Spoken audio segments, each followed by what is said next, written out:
మా పేటలో ఉన్న ప్రతి బిడ్డని దీవించి ఆశీర్వదించండి నాయన. గుడ్డివారు అనారోగ్యాల్ని కాపాడండి నాయన. హాస్పిటల్లో ఉన్న వాళ్ళని కాపాడండి నాయన. గర్భిణీ స్త్రీల్ని బాలింతల్ని కాపాడండి నాయన. వృద్ధుల్ని ఎదరాళ్ళని చంటి బిడ్డల్ని కాపాడండి ప్రభా. ప్రతి బిడ్డలనైనా నాకు తెలిసిన వారు కొంతమంది, తెలియని వారు కొంతమంది ప్రభా అనారోగ్యుల వ్యాధిగ్రస్తులై ఉండగా ప్రభా అలాంటి బిడ్డల దగ్గరికి మీరు వెళ్ళి ప్రభా వాళ్ళని ముట్టి బలపరిచి ప్రభా మీరే దేవుడని తెలుసుకొని నాయన నీ పాదాల దగ్గరికి వచ్చి నాయన నీ ఆలయానికి వచ్చి ప్రభా నీకు సాక్షులుగా నిలబడే భాగ్యం అనుగ్రహించండి నాయన. ఇదిగో నాయన ఈ 3 రోజుల మీటింగుల్లో ప్రభా నీ వాక్యాన్ని వెదజల్లుతున్నగా వచ్చిన ప్రతి బిడ్డలకి నాయన మీరు దీవించి ఆశీర్వదించండి నాయన. వాళ్ళకి మంచి బలము, శక్తి, ఆరోగ్యం అనుగ్రహించండి నాయన. ఇదిగో ప్రభా మా సంఘ నాయకుల్ని దీవించండి నాయన. మా సంఘ కాపురిని దీవించండి నాయన.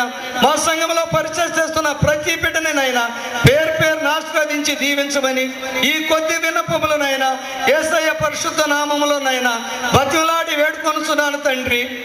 గారు ప్రకటన గ్రంథం 6వ అధ్యాయం 1-8 వచనాలు. మన సంఘ పాస్టర్ గారికి అట్లాగే సంఘ ఎగ్జిక్యూటివ్ వారికి దేవుని నామములో ప్రత్యేకమైన వందనాలు చెల్లిస్తున్నాం. దేవుని పరిశుద్ధ గ్రంథము నుండి ప్రకటన అధ్యాయము 6వ అధ్యాయము 1-8 వచనాలు చదువుకుందాం. ఆ గొర్రెపిల్ల 7 ముద్రలలో మొదటి దానిని విప్పినప్పుడు నేను చూడగా ఆ 4 జీవులలో ఒకటి రమ్ము అని ఉరుము వంటి స్వరముతో చెప్పుట వింటుని. మరియు నేను చూడగా ఇదిగో ఒక తెల్లని గుర్రము కనపడెను. దాని మీద ఒకడు విల్లు పట్టుకొని కూర్చుండి ఉండెను. అతనికి ఒక కిరీటం ఇవ్వబడెను. అతడు జయించుటకు బయలు వెళ్ళాను.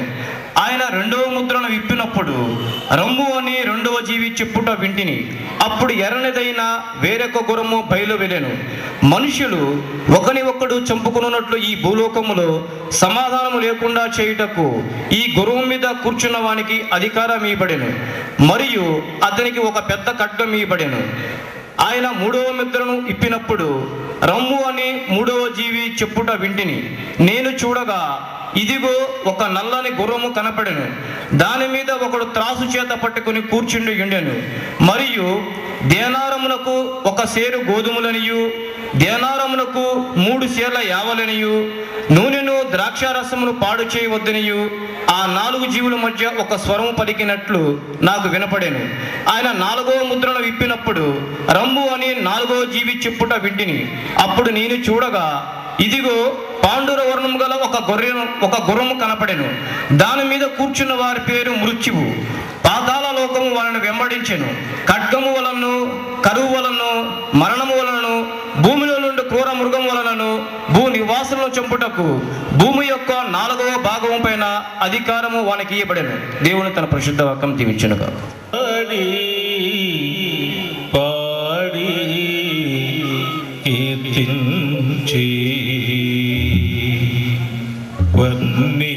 వర్ణించెదనిను నా ప్రభువా, కొనియాడి పాడి కీర్తించి వర్ణించెదనిను నా ప్రభువా. నరులను గావను పరమును వీడి, నరులను గావను పరమును వీడి, ధరకను దెంచిన కృపగల దేవా, ధరకను దెంచిన కృపగల దేవా, కొనియా